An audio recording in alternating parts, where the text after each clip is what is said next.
Setelah lama kita bercuti, hari ni kita comeback lah. Baju pun dah lama tak pakai.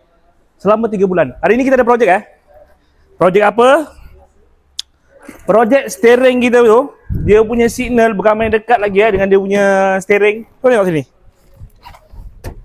Hai. Jadinya kalau bawa tu asyik tahan semua signal kan.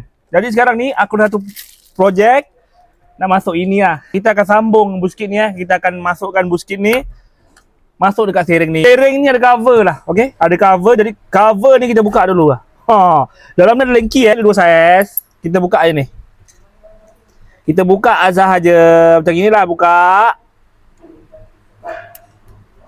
Okey, jadi kita dah settle cabut skru semua yang ada di sini kan. Kita cabut saja. Lepas tu kita masukkan yang baru dah. Okey. Yang baru ni dia boleh buka lah macam ni Cara buka dia tarik cabut. Okey, jadi sekarang kita akan marking dulu. Okey, ngam ni. Jadi reflow ni kat tepi sini lah.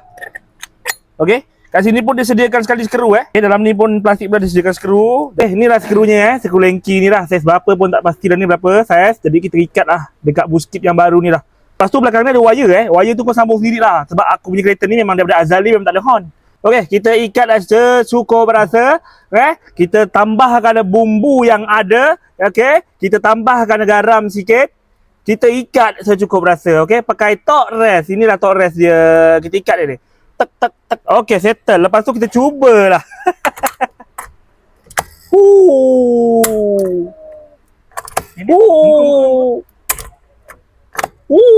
Mantap kali. Kita ikat balik lah dekat steering ni lah. Steering ni pun dah disediakan skru taper lengki skru taper lah. Cukup rasa lah. Okey, 6 skru yang ada lengki ni skru taper kita ikat secukup rasa lah. Okey, hang balik cover ni lah. Okey.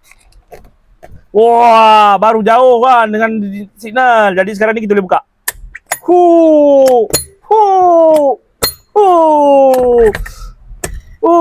Geser apa? Oh, mantap. Bapa cara gas lah.